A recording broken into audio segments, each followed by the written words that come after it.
Hello বন্ধুরা, welcome back to my channel S ফ্যামিলিতে তোমাদেরকে অনেক অনেক স্বাগত। আমি সঞ্চয়িতা। তোমাদের সারাদিন কিভাবে কাটাই সেইটা তোমাদের সাথে শেয়ার করব। তো তোমরা যে যেখান থেকে আমার ব্লগটা দেখছো, দূর দূরান্ত থেকে, দেশ বিদেশ থেকে, আশা করছি তোমরা সবাই বেশ ভালো আছো আর আমিও ভালো আছি। তো এই যে আজকে সকাল সকাল একদম মর্নিং থেকে তোমাদের সাথে রুটিনটা শেয়ার করতে চলে এলাম। ঘুম থেকে উঠেই সোজা চলে এসেছি ব্রাশ করতে, আর ব্রাশ করতে করতে একটু বাইরের প্রকৃতিটা দেখে নিলাম।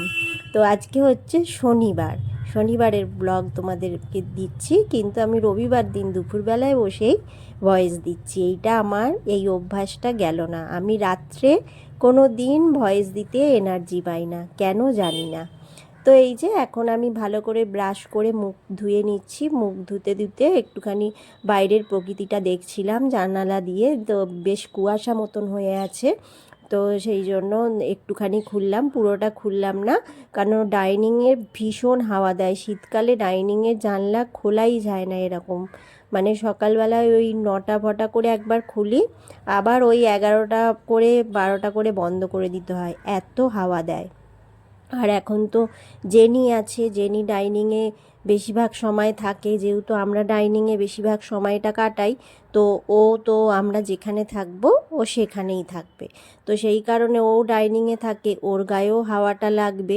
তো সেই কারণে জানলাটা বেশিটা এখন খুলিনি।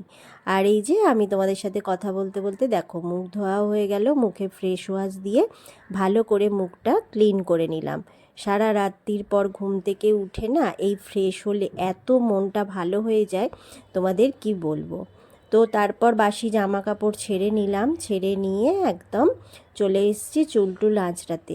চুল আঁচড়ে নেব। আর এখানের ক্যামেরাটা মানে ঠিকঠাক রাখা হয়নি, পরে দেখেছি, কিন্তু এডিট করার সময় পুরোটা কেটে দিতে ইচ্ছা হলো না। যেহেতু আমি একটা সিস্টেমে ব্লগটা চালু করেছি, তোমাদের সাথে সেই জিনিসটাই যদি না শেয়ার করলাম তাহলে কি হলো। তো আজকে তোমাদেরকে মর্নিং রুটিনটা শেয়ার করছি আমি। তো কিভাবে আমি সারাটা দিন সকালবেলায় উঠে কি করি না করি সেটাই তোমাদের সাথে শেয়ার করছি। আর এই যে এখন আমি মুখে ফ্রেশ ওয়াশ দিয়ে চলে এসেছি, এসে চুল আঁচড়ে নিচ্ছি, বাসি জামা কাপড় ছেড়ে নিয়ে একদম ফ্রেশ হয়ে নিচ্ছি চুলটা আঁচড়ে। আর হচ্ছে ক্রিম মেখে একদম একটু সিঁদুর টিঁদুর পরে নিলে এত নিজেকে শরীরটা মানে ফ্রেশ লাগে, তো কি বলবো। তো ফ্রেশ ওয়াশ দিয়েছিলাম, ওই জন্য হচ্ছে যে রোজ ওয়াটার দিলাম, দিয়ে একটু ময়শ্চারাইজার মেখে নিচ্ছি, সেইটাই মুখের মধ্যে সোপ করলাম, করে নিয়ে এবার হচ্ছে যে ময়শ্চারাইজারটা মেখে নিচ্ছি। আর ময়শ্চারাইজারটা মেখে তারপরে হচ্ছে একটু ঠোঁটে লিপ বাম দেবো। লিপ বামটা দিয়ে নিয়ে তারপরে আমি অন্য কাজ করতে যাব। তাহলে কি হলো, যতই কাজ করি তার আগে নিজের শরীরের যত্নটা সকাল সকাল আগে উঠে নিয়ে নেওয়া ভালো। কেননা তারপর সারা দিনটা কাজ করতে থাকবো, আবার সেই দুপুরে কখন ফ্রেশ হব মানে ফ্রি হব, তারপর হচ্ছে স্নান করব। আর এখন তো শীতকাল, তো এই জন্য তো এত সকাল স্নান করাও যায় না। তো সেই জন্য ভালো করে বাসি জামা কাপড় ছেড়ে ফ্রেশ হয়ে নিজে আগে পরিষ্কার হয়ে নিলাম, রেডি হয়ে নিয়ে তারপর অন্য কাজগুলো করব। দোরগোড়ায় জল দেব, তারপর আরও চারিদিকে সিঁড়ি টিড়িতে লাইটগুলো জ্বলছে, সেই সমস্ত লাইট নেভাবো, নিভিয়ে তারপর রান্নাঘরে যাব। তো সেই সমস্ত কাজগুলো আর তোমাদের দেখালাম না, সেগুলো করে রান্নাঘরে চলে এসেছি। রান্নাঘরের কিচেনের স্ল্যাবটা ভালো করে মুছে নিচ্ছি, কেননা সারা রাতে কি গেছে না গেছে, আরশোলা টিকটিকি আমার ঘরে নেই, ছোট ছোট আরশোলা এক একটা আছে, তো দেখতে পাই মাঝে মাঝে। আর এই কাচের গ্লাসটা হচ্ছে মেথি আর জিরে ভেজানো আছে কালকে রাত্রির থেকে, ওইটা একটু উষ্ণ গরম করব, করে পরে খাবো।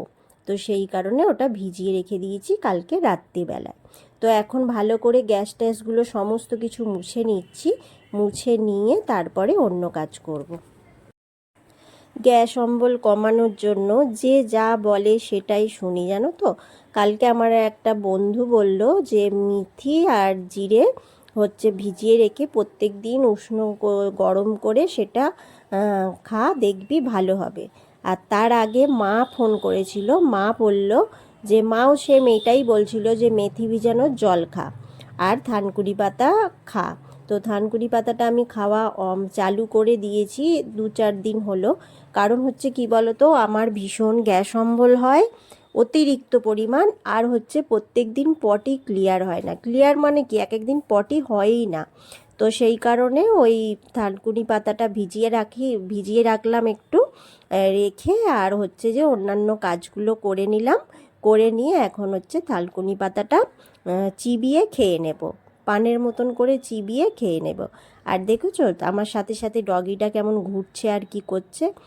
ওকে এখন বিস্কুট খেতে দিতে হবে, সেই জন্য ও বলছে। আর আমি ওকে বলছি দাঁড়া আমি খেয়ে নিয়ে তোকে দিচ্ছি, এই কথাটা বলছি। তো এই যে এখন আমি ওইটা খেয়ে নিলাম, খেয়ে বিছনা টিছনা গোছাবো। তো ডগিকে বিস্কুট দেয়া হয়ে গেছে। ও আগে সকালে 2টো বিস্কুট খায়, তারপর ওর যে ডগির যে বাইরে কেনা খাবার পাওয়া যায় সেই খাবারটা তার কিছুক্ষণ পরে ও খায়। মনমাড ও ঘুম থেকে উঠলে ওকে 2টো বিস্কুট দিই। তো এই যে এখন হচ্ছে যে কম্বলগুলো সব নামিয়ে নিলাম, কম্বলগুলো একটু রোদে দিতে পারি। তো এখন গদিটা সরিয়ে নিচ্ছি, গদিটা প্রত্যেক দিন একটু ওপাশে সরে যায়, কারণ কি বলো তো ওই পাশটা তো ফাঁকা আছে, সেই জন্য সরে যায়। তো এখন বিছানা টিছানাগুলো গুছিয়ে নেব। তো প্রত্যেক দিনের মতন আবারও তোমাদেরকে আর একবার মনে করে দিচ্ছি, এখন পর্যন্ত যারা আমার ভিডিওর সঙ্গে আছো, ভিডিওর কোনো অংশ যদি তোমাদের ভালো লেগে যায় তাহলে প্লিজ তোমরা একটা লাইক করতে ভুলবে না, আর একটা কমেন্ট করে তোমাদের মন্তব্য অবশ্যই জানাবে। আর যদি তোমাদের ভালো লাগে তো যারা চ্যানেলটা এখনও সাবস্ক্রাইব করোনি, তো সাবস্ক্রাইব করে আমার পাশে থেকে যেও। আর পাশে থাকা বেল অল অপশানটা অল করে দেবে, যাতে আমি ভিডিও দেওয়ার সাথে সাথে সবার আগে তোমার কাছে পৌঁছে যায়। আর যারা আজকে ভিডিওটা প্রথম দেখছো কিন্তু ভালো লাগছে না, তো তোমরাও আশা করছি দেখতে থাকো, দেখতে দেখতে একদিন দেখবে তোমাদেরও আমি মনে একটা কোনায় জায়গা করে নিয়েছি। আর তখন তোমরা চ্যানেলটা সাবস্ক্রাইব করে আমার পাশে থেকে যাবে। আর যে সমস্ত বন্ধুরা আমাকে এগিয়ে নিয়ে যাওয়ার সাহায্য করছো, আমার পাশে আছো, আমাকে প্রত্যেক দিন কমেন্ট করো, আমার ভিডিও দেখো, তো তাদেরকে তো ধন্যবাদ দিয়ে ছোট করব না, তাদেরকে আমার মন থেকে অনেক অনেক ভালোবাসা রইল।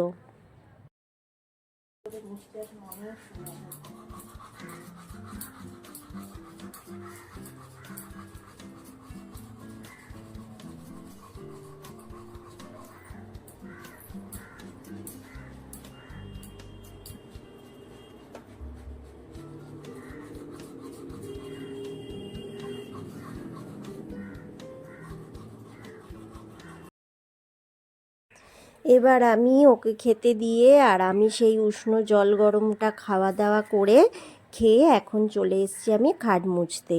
আর মেয়ে হচ্ছে কলেজ যাবে, সেই জন্য হচ্ছে ও 2টো বিস্কুট খেয়েছে, আর কিছু খায়নি, কেননা ও খুব তাড়াতাড়ি ভাত খাবে, সেই কারণে ও এখন আর কিছু খেলো না। তো ভাত খাবে বলেছে, কিন্তু ভাতটা খাওয়া হবে না, কারণ হচ্ছে অনেকটাই তাড়াতাড়ি যাবে, সেই জন্য তোমাদের দাদাভাই বাইরে থেকে পেটাই পরোটা আনবে, তো সেটাই খাবে। যেহেতু আমি পরে ভয়েস দিচ্ছি তাই তোমাদেরকে আমি কথাটা বলতে পারছি। আর এত ধুলো কোথা থেকে আসে জানি না, বিছনা যতই গোছাই তারপরে খাটেতে ধুলো ভর্তি হয়ে যায়। আর শীতকালে তো ভীষণভাবে চারিদিকে ধুলো হয়, বেশি অতিরিক্ত। তো এখন আমি খাটটা ওই জন্য ভালো করে একটু মুছে নিচ্ছি, কারণ খাটটা আমার না মুছলে এই যে সমস্ত ডিজাইন করা জায়গাগুলোয় ধুলো পড়ে যাবে, সেই জন্য হালকা হাতে মুছে নিচ্ছি।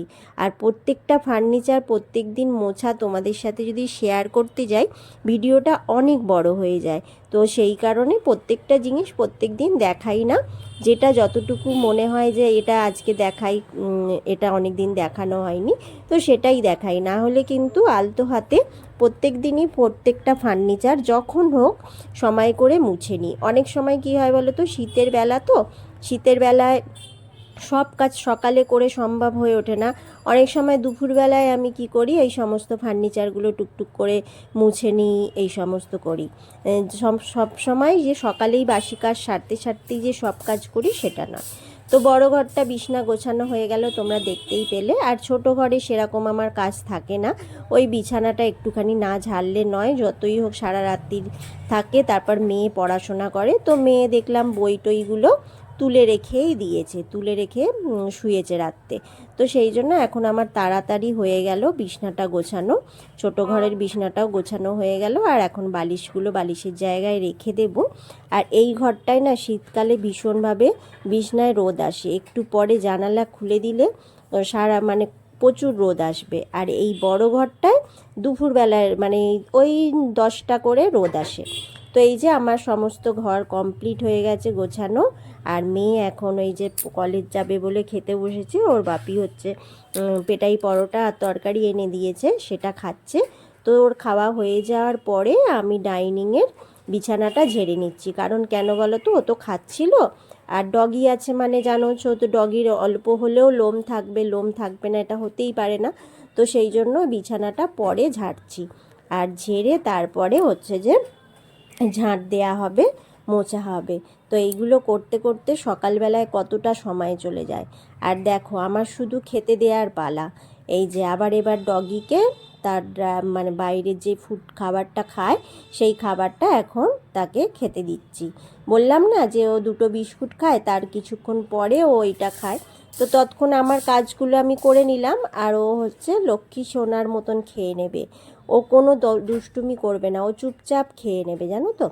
আর এই যে মেয়ে এখন কলেজ যাচ্ছে, আর দেখো ওর সাথে ও জেনিও চলে যাচ্ছে।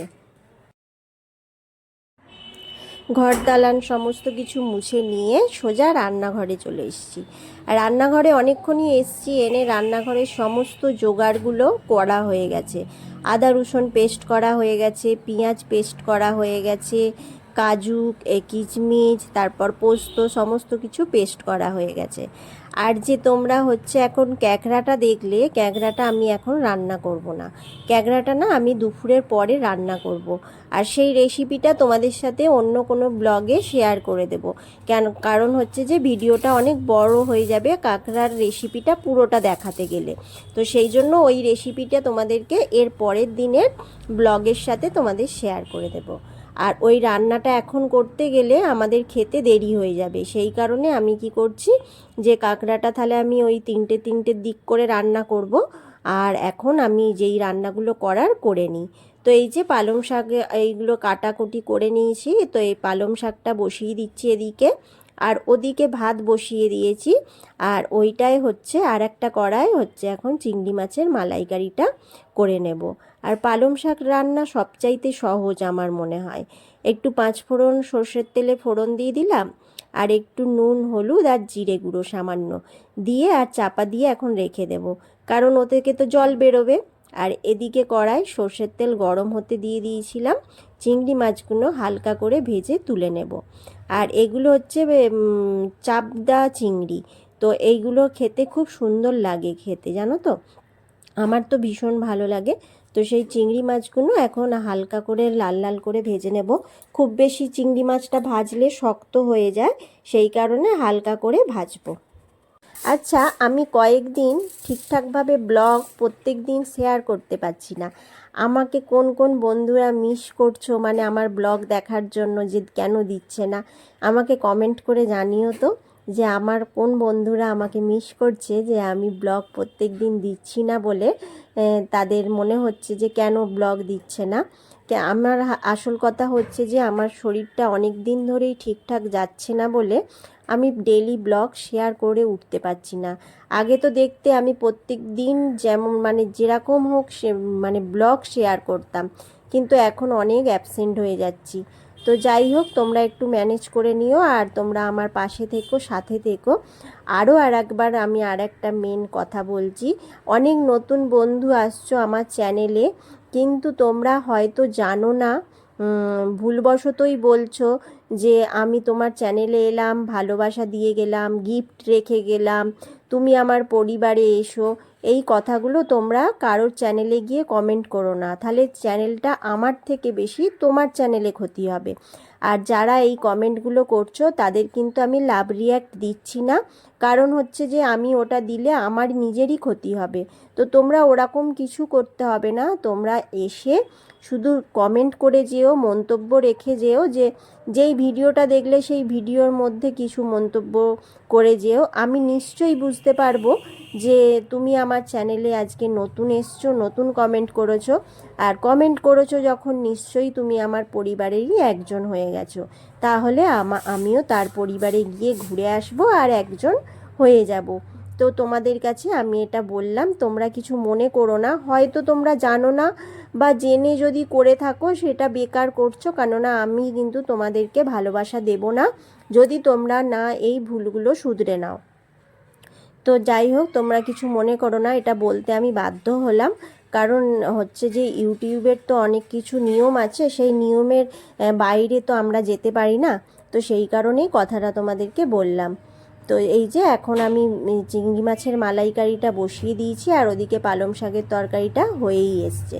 আর চিংড়ি মাছে তো প্রথমে তেজপাতা, এলাচ, দালচিনি দিলাম সর্ষের তেলে, তারপর পেঁয়াজটা দিয়ে কিছুক্ষণ নাড়াচাড়া করে নেব। পেঁয়াজটা দিয়ে কিছুক্ষণ নাড়াচাড়া করে তারপর আদা রসুনের পেস্টটা দিয়ে ভালো করে কষিয়ে নিয়েছি। কষিয়ে নিয়ে এবার চিংড়ি মাছটা দিয়ে দিলাম। চিংড়ি মাছটা দিয়ে কিছুক্ষণ নাড়াচাড়া করার পর ওই যে কাজু, পোস্ত এগুলো পেস্ট করে রেখেছিলাম, সেই পেস্টটা দিয়ে দেব।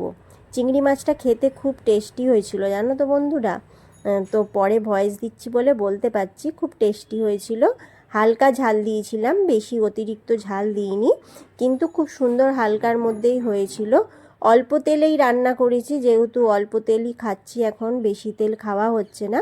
কিন্তু অল্প তেলেও না, ধৈর্য ধরে যদি আস্তে আস্তে রান্না করা যায়, সেই রান্নাটা কিন্তু টেস্টিই হয়। কম তেলেও করা যায় রান্না, যদি সময় নিয়ে হাতে আস্তে আস্তে রান্নাটা করা যায়। আর জোরে গ্যাস দিয়ে দেব, অনেকটা কড়াই তেল দিয়ে মচমচে করে ভেজে নেব, সেটা হচ্ছে যে ক্ষতিকারক জিনিস মনে হয়। আর ওই দিকে আমি আমার হচ্ছে জেনির চিকেন বসিয়ে দিয়েছি, একটু নুন আর হলুদ আর একটু সামান্য জিরে গুঁড়ো দিয়ে জেনির চিকেনটা বসিয়ে দিয়েছি। আর এদিকে আমার চিংড়ি মাছের মালাইকারি অলরেডি রেডি হয়ে গেছে। আমি এবার গরম মশলা দিয়ে দিচ্ছি আর ঘি আর একটু মিষ্টি দেব, দিলেই আমার রান্না কমপ্লিট হয়ে যাবে। বন্ধুরা, আজকের ভিডিওটা তোমাদের কেমন লাগলো অবশ্যই কমেন্টের মাধ্যমে জানিও। আজকের মতন ভিডিওটা আমি এখানেই শেষ করব। ভালো থেকো, সুস্থ থেকো, সাবধানে থেকো। দেখা হবে আবার নতুন একটা ব্লগের সাথে, নতুন একটা দিনে, নতুন একটা তোমাদের সাথে ভিডিও শেয়ার করতে চলে আসব। ততক্ষণের জন্য তোমরাও খুব ভালো থেকো, আর আমিও চেষ্টা করছি ভালো থাকার, যাতে তোমাদের প্রত্যেক দিন নতুন নতুন ভিডিও দিতে পারি। আর এই যে এখন হচ্ছে ক্রিম মিল্কটা দিয়ে দিলাম, হচ্ছে এটা দিলে বেশ বেশি ভালো হয়, সেই জন্য আমুলের ক্রিমটা দিয়ে দিলাম, তো ফ্রেশ ক্রিমটা দিয়ে দিলাম। আর ওদিকে হচ্ছে যে আমার রান্না কমপ্লিট হয়ে গেছে। এবার হচ্ছে এখন একদম খাওয়ার জায়গায় চলে এসেছি, খাবারটা দেখিয়ে দিচ্ছি। আমি খুবই সামান্য খেয়েছি। আজকের মতন টাটা।